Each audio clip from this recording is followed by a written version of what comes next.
ಇವತ್ತು ನಾವು ಪಾಲಿಕೆಯ ಎಲ್ಲ 10 ಮಹಾನಗರ ಪಾಲಿಕೆಯ ಎಲ್ಲ ನೌಕರರುಗಳು ಬಿಬಿಎಂಪಿ ಸೇರಿದಂತೆ ನಾವು ಅನಿರ್ದಿಷ್ಟ ಅವಧಿ ಮುಷ್ಕರವನ್ನ ಕೈಗೊಂಡಿದ್ದೀವಿ. ನಮ್ದು 6 ಬೇಡಿಕೆಗಳಿದೆ. ಒಂದು, 7ನೇ ವೇತನ ಆಯೋಗದ ಏನ್ ಸೌಲಭ್ಯ ಇದೆ ಅದನ್ನು ಯಥಾವತ್ತಾಗಿ ಪಾಲಿಕೆಯ ಎಲ್ಲಾ ನೌಕರರಿಗೂ ಅವರು ಅದನ್ನ ವಿಸ್ತರಿಸಬೇಕು ಅಂತ ಮೊದಲನೇ ಬೇಡಿಕೆ. ಎರಡನೇದು, ನಮ್ಗೆ ಏನು CNR ನಿಯಮ ಇದೆ ಅಲ್ಲ, ಅಧಿಕಾರಿ ಮತ್ತೆ ಸಿಬ್ಬಂದಿಗಳ ನೇಮಕಾತಿ ನಿಯಮ ಏನಿದೆ ಅದನ್ನ 2011ರಲ್ಲಿ ಮಾಡಿದ್ದು ಬಿಟ್ರೆ 14 ವರ್ಷ ಆಯ್ತು, ಇಲ್ಲಿವರೆಗೂ ಯಾವುದೇ ರೀತಿ ಅದರಲ್ಲಿ ತಿದ್ದುಪಡಿ ಆಗಿಲ್ಲ. ಅದನ್ನ ಈ ಕೂಡಲೇ CNR ನಿಯಮಾವಳಿಗಳನ್ನ ಕರಡು ಪ್ರತಿಯನ್ನ ಬಿಟ್ಟು ಮತ್ತೆ ಅದನ್ನ ಪರಿಷ್ಕರಿಸಿ ಬೇಗ ಅದನ್ನ ಜಾರಿಗೊಳಿಸಬೇಕು ಅನ್ನೋದು ಎರಡನೇ ನಮ್ಮ ಬೇಡಿಕೆ. ಮೂರನೇದು, KGID ಮತ್ತೆ GPS. ನಮ್ಗೆ ಎಲ್ಲಾ ಸರ್ಕಾರದ ಎಲ್ಲಾ ಇಲಾಖೆಗಳಲ್ಲಿ ಎಲ್ಲಾ ಸಿಬ್ಬಂದಿಗಳಿಗೆ ಈ ಸೌಲಭ್ಯ ಇದೆ. ಆದ್ರೆ ನಗರಾಭಿವೃದ್ಧಿ ಇಲಾಖೆಯ ಮತ್ತೆ ಪೌರಾಡಳಿತ ಇಲಾಖೆಯ ಯಾವುದೇ ನೌಕರಿಗೆ ಈ ಸೌಲಭ್ಯ ಇಲ್ಲ. ಇದನ್ನ ಒದಗಿಸ್ಕೊಡ್ಬೇಕು ಅಂತ 3ನೇ ಬೇಡಿಕೆಯನ್ನ ನಾವು ಇಡ್ತಾ ಇದೀವಿ. 4ನೇದಾಗಿ, ಜ್ಯೋತಿ ಸಂಜೀವಿನಿ. ನಮ್ಗೇನಾದ್ರೂ ಆರೋಗ್ಯ ಸಮಸ್ಯೆಗಳಾದ್ರೆ ನಾವು ಕ್ಯಾಶ್ ಕಟ್ಬಿಟ್ಟು ಕ್ಯಾಶ್ ಪೇ ಮಾಡಿ ಆಮೇಲೆ ಬಂದು ಬಿಲ್ಗಳನ್ನ ತೋರಿಸಿ ಬಿಲ್ಗಳನ್ನ ಸರ್ಕಾರದ ತನಕ ಕಳಿಸಿ ಅಲ್ಲಿಂದ ದುಡ್ಡು ತಗೊಳ್ಳೋಕೆ 3 ವರ್ಷ 4 ವರ್ಷ ಆಗೋಗುತ್ತೆ. ನಾವು ದುಡ್ಡು ಕೈಯಿಂದ ಕಟ್ಬಿಟ್ಟು ಕಾಯ್ಕೊಂಡು ಇರೋದಕ್ಕಾಗಲ್ಲ. ಈ ಜ್ಯೋತಿ ಸಂಜೀವಿನಿ ಏನ್ ಕಾರ್ಯಕ್ರಮ ಇದೆ ಅದನ್ನ ನಮ್ಮ ನಗರಾಭಿವೃದ್ಧಿ ಇಲಾಖೆಯ ಎಲ್ಲರಿಗೂ, ಪೌರ ಕಾರ್ಮಿಕರಿಗೆ, ಒಳಚರಂಡಿ ಕಾರ್ಮಿಕರಿಗೂ ಸೇರಿದಂತೆ ಸರ್ಕಾರ ಇದನ್ನ ವಿಸ್ತರಿಸಿ ಕೊಡಬೇಕು. ಇದು ನಮ್ಮ 4ನೇ ಬೇಡಿಕೆ. ಇನ್ನು ಉಳಿದಂತೆ ನಾವು ನಮ್ಮ ಹುದ್ದೆಗಳಲ್ಲಿ ಸುಮಾರು ಪೌರಾಡಳಿತ ಇಲಾಖೆ ಮತ್ತೆ ನಗರಾಭಿವೃದ್ಧಿ ಇಲಾಖೆ ಸುಮಾರು ನೌಕರರು ಸಿಬ್ಬಂದಿಗಳು ಮುಂಬಡ್ತಿಯನ್ನ ಹೊಂದಿದೆ. ಅರ್ಹತೆ ಇದ್ರೂನು ವೇಕೆನ್ಸೀಸ್ ಇದ್ರೂನು ನಮ್ಗೆ ಮುಂಬಡ್ತಿಯನ್ನ ಕೊಡದಲೆ ಸುಮಾರು ಕಾಲಗಳಾಗಿ ನಮ್ಗೆ ವಂಚಿತರಾಗಿದ್ದೇವೆ. ಸೊ ಈ ಬಗ್ಗೆ ಸರ್ಕಾರ ಬೇಗ ಕ್ರಮ ಕೈಗೊಂಡು ನಮ್ಗೆ ಮುಂಬಡ್ತಿ ಪದೋನ್ನತಿ ಕೊಡೋ ಕಡೆ ಯೋಚನೆ ಮಾಡ್ಬೇಕು ಅಂತ ನಮ್ಮ ಇನ್ನೊಂದು ಬೇಡಿಕೆನ ನಾವು ಹೇಳ್ತಾ ಇದ್ವಿ. ಸೊ ಇಲ್ಲಿವರೆಗೂ ಕರ್ನಾಟಕ ರಾಜ್ಯ ಸರ್ಕಾರದ ಎಲ್ಲಾ ನೌಕರರಿಗೆ ಪ್ರತಿ ವರ್ಷ ಕ್ರೀಡಾಕೂಟನ ಆಯೋಜಿಸುತ್ತೆ. ಆದ್ರೆ ನಗರಾಭಿವೃದ್ಧಿ ಇಲಾಖೆಯ ಪೌರಾಡಳಿತ ಇಲಾಖೆಯ ನೌಕರರಿಗೆ ಈ ಸೌಲಭ್ಯ ನಮ್ಗೆ ಇರೋದಿಲ್ಲ. ಇದನ್ನ ನಮಗೂ ಕೂಡ ವಿಸ್ತರಿಸಬೇಕು. ನಾವು ಕೂಡ ಸ್ಟ್ರೆಸ್ ಅಪ್ ಆಗಿರ್ತೀವಿ. ನಮ್ಮ ಇಲಾಖೆಯವರು almost next police department 24/7 water supply, UGD, solid waste management, roads, drains, street lights ಎಲ್ಲ ಸೇರಿದಂತೆ ನಾವು ಎಲ್ಲಾ ಸೌಲಭ್ಯಗಳನ್ನ ನಾಗರಿಕರಿಗೆ ಕೊಡ್ಲಿಕ್ಕೆ ನಾವು ಹಗಲು ರಾತ್ರಿ ದುಡಿತಾ ಇದೀವಿ. ನಮಗೂ ಸ್ಟ್ರೆಸ್ ಆಗುತ್ತೆ. ನಮಗೂ ಕ್ರೀಡಾಕೂಟಗಳನ್ನ ಆಯೋಜಿಸ್ಬೇಕು. ಈ ಎಲ್ಲಾ ಸೌಲಭ್ಯಗಳನ್ನ ಸರ್ಕಾರ ನಮ್ಗೆ ಒದಗಿಸಿಕೊಡ್ಬೇಕು. ಇದು ನಮ್ಗೆ ಸರ್ಕಾರದಿಂದ ಭರವಸೆ ಸಿಗುವವರೆಗೂ ನಾವು ಈ ಮುಷ್ಕರನ ನಿಲ್ಲಿಸೋದಿಲ್ಲ. ಇದು ಅನಿರ್ದಿಷ್ಟಾವಧಿಯಾಗಿ ನಾವು ಮುಷ್ಕರ ನಡೆಸ್ತೇವೆ ಅಂತ. ಈ ಸೌಲಭ್ಯಗಳೆಲ್ಲ ನಿಂತೋದ್ರೆ ಸಾರ್ವಜನಿಕರಿಂದ ಬೆಂಬಲ ಸಿಗ್ಬೋದು ಅನ್ನೋ ಆಶಯ ನಮಗಿದೆ. ಸೊ ಸರ್ಕಾರ ಇದಕ್ಕೆ ಮಣಿಲೇಬೇಕು ಅಂತ ನಾವು ಅನ್ಕೊಳ್ತೀವಿ. ಯಾಕಂದ್ರೆ ಇದೆಲ್ಲ ಎಸೆನ್ಷಿಯಲ್ ಸರ್ವಿಸ್ ಏನ್ ನಾವು ಕೊಡ್ತಾ ಇದೀವಿ ಇವತ್ತು ಅತಿ ಅವಶ್ಯಕವಾದ ಮೂಲಭೂತ ಸೌಕರ್ಯಗಳನ್ನ ನಾವು ನಮ್ಮ ಕಡೆಯಿಂದ ಒದಗಿಸ್ತಿದ್ದೇವೆ. ಅದಕ್ಕೆ ಸರ್ಕಾರ ಮಣಿಲೇಬೇಕು ಅಂತ ನಾವು ಅನ್ಕೊಳ್ತೇವೆ. ಕೌಶಲ್ಯ, ನಾನು ಸಹಾಯಕ ಅಭಿಯಂತರಾಗಿ ಮೈಸೂರು ಮಹಾನಗರ ಪಾಲಿಕೆಯಲ್ಲಿ ಕೆಲಸ ಮಾಡ್ತಾ ಇದ್ದೇನೆ. ಸರ್, ಇದನ್ನ ಕರ್ನಾಟಕ ರಾಜ್ಯ ಮಹಾನಗರ ಪಾಲಿಕೆ ನೌಕರರ ಸಂಘಗಳ ಪರಿಷತ್ ವತಿಯಿಂದ ಒಂದು ಬೃಹತ್ ಆದಂತ ಹೋರಾಟಕ್ಕೆ ಕರೆ ಕೊಟ್ಟಿದ್ದಾರೆ. ಈ ಒಂದು ಬೃಹತ್ ಆದಂತ ಹೋರಾಟನ ಬೆಂಗಳೂರಿನ ಫ್ರೀಡಂ ಪಾರ್ಕ್ ನಲ್ಲಿ ಈಗಾಗಲೇ ಮಾಡ್ತಾ ಇದೀವಿ. 10 ಮಹಾನಗರ ಪಾಲಿಕೆಗಳ ಎಲ್ಲ ಪಾಲಿಕೆ ನೌಕರರು ಮತ್ತೆ ಪೌರ ಕಾರ್ಮಿಕರು ಸೇರಿ ಮಾಡ್ತಾ ಇದ್ದಾರೆ.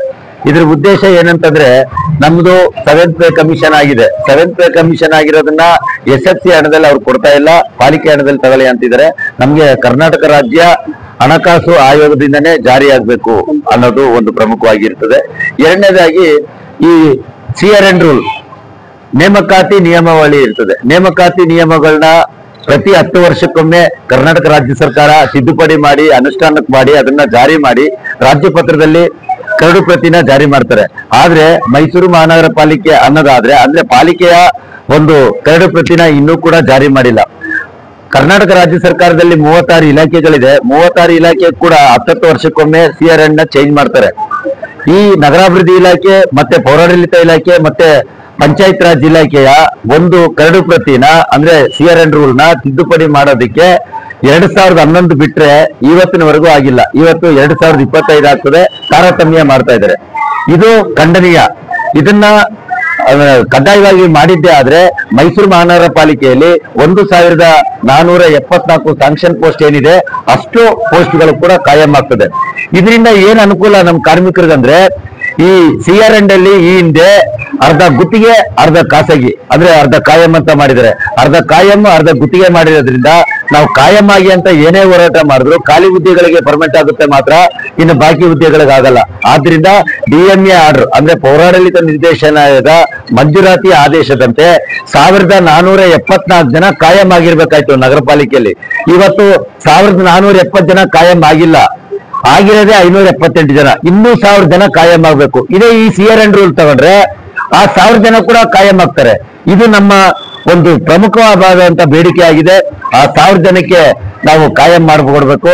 ಮತ್ತೆ ನೇರ ಪಾವತಿಯಲ್ಲಿ 120 ಜನ ಸತ್ತೋಗಿದ್ದಾರೆ. ಅವರಿಗೆ 2011ರಲ್ಲಿ ಸತ್ತೋಗಿರೋದು. ಇವತ್ತು ನೋಡಿ 2011ರಿಂದ ಲೆಕ್ಕ ಹಾಕೊಳ್ಳಿ, ಇವತ್ತಿನವರೆಗೂ 5 ವರ್ಷ ಆಗ್ತದೆ. ಅವ್ರಿಗೆ ಯಾವುದೇ ರೀತಿ ಸವಲತ್ತಿಲ್ಲ. ಆ ಕುಟುಂಬ ಆ ಕೆಲಸನ ನಂಬಿ ಜೀವನ ಮಾಡ್ತಾ ಇದ್ದಿದ್ದು. ಒಂದು ಕುಟುಂಬಕ್ಕೆ ಇವತ್ತು ಆಧಾರ ಸ್ತಂಭನೇ ಕೆಲಸ. ಆ ಕೆಲಸನೇ ಇಲ್ಲ ಅಂದ್ರೆ ಆ ಕುಟುಂಬ ಏನ್ ಮಾಡ್ಬೇಕು? ಆ ಕುಟುಂಬಗಳಿಗೆ ಕೆಲಸ ಆಗಬೇಕು. ಮತ್ತೆ 60 ವರ್ಷ ಆದ್ಮೇಲೆ ನೇರ ಪಾವತಿಯಲ್ಲಿ ನಿವೃತ್ತಿ ಹೋದ್ರೆ ಅವ್ರಿಗೆ 10 ಲಕ್ಷ ಕೊಡ್ಬೇಕು. ಮತ್ತೆ ಮೃತರಿಗೆ 10 ಲಕ್ಷ ಪರಿಹಾರ ಕೊಡ್ಬೇಕು. ಒಳಚರಂಡಿ ಕಾರ್ಮಿಕರು 231 ಜನ ಇದ್ದಾರೆ. ಇವರಿಗೆ ಆರ್ಥಿಕ ಇಲಾಖೆಯಿಂದ ರಾಜ್ಯ ಸರ್ಕಾರ ಪರ್ಮಿಷನ್ ತಗೊಂಡೈತೆ ಇವ್ರನ್ನ ಕಾಯಂ ಮಾಡ್ಬೋದು ಅಂತ. ಇಡೀ ರಾಜ್ಯದಲ್ಲಿ 591 ಒಳಚರಂಡಿ ಕಾರ್ಮಿಕರಿದ್ದಾರೆ. ರಾಜ್ಯ ಸರ್ಕಾರಕ್ಕೇನು ಅಷ್ಟು ಹೊರೆಯಲ್ಲ. ಬಜೆಟ್ ನಲ್ಲಿ ಇದನ್ನ ಅಲೋಕೇಶನ್ ಮಾಡಿಕೊಂಡು ಅವ್ರನ್ನ ಕಾಯಂ ಮಾಡ್ಬೋದಾಗಿತ್ತು. ಇದು ಕೂಡ ಮಾಡಿಲ್ಲ. ಇವತ್ತು ರಾಜ್ಯ ಸರ್ಕಾರದ ಸನ್ಮಾನ್ಯ ಮುಖ್ಯಮಂತ್ರಿಗಳಾದಂತಹ ಸಿದ್ದರಾಮಯ್ಯನವರು ಮೇ 1ನೇ ತಾರೀಕು ಒಂದು ಘೋಷಣೆ ಮಾಡಿದ್ರು.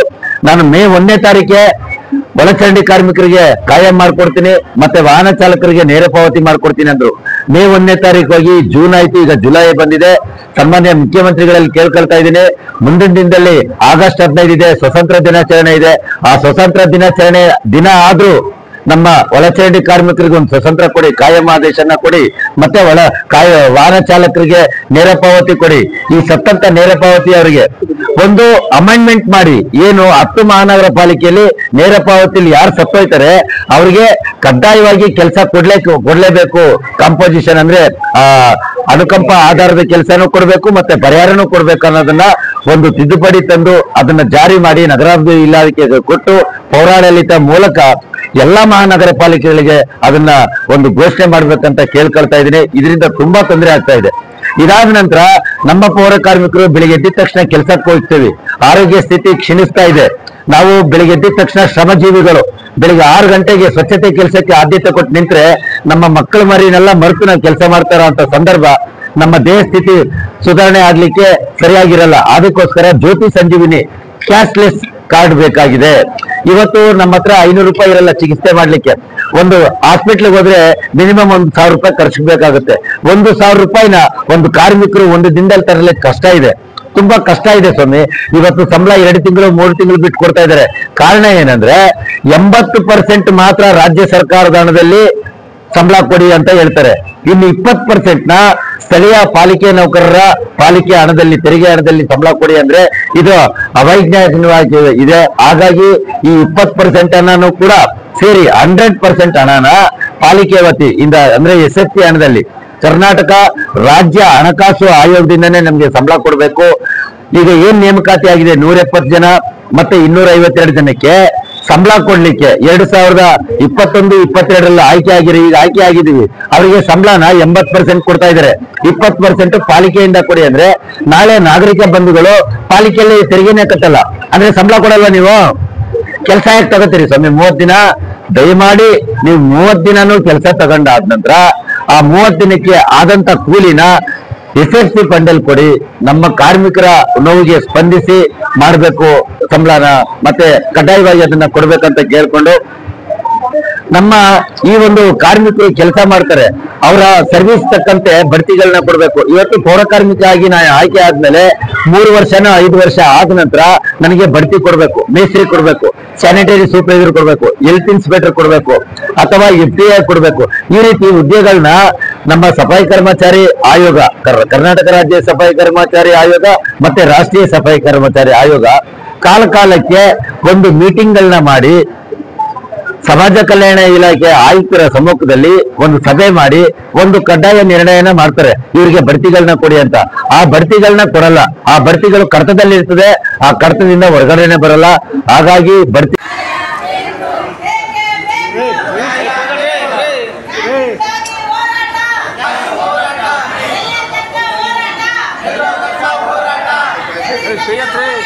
ಹೋರಾಟ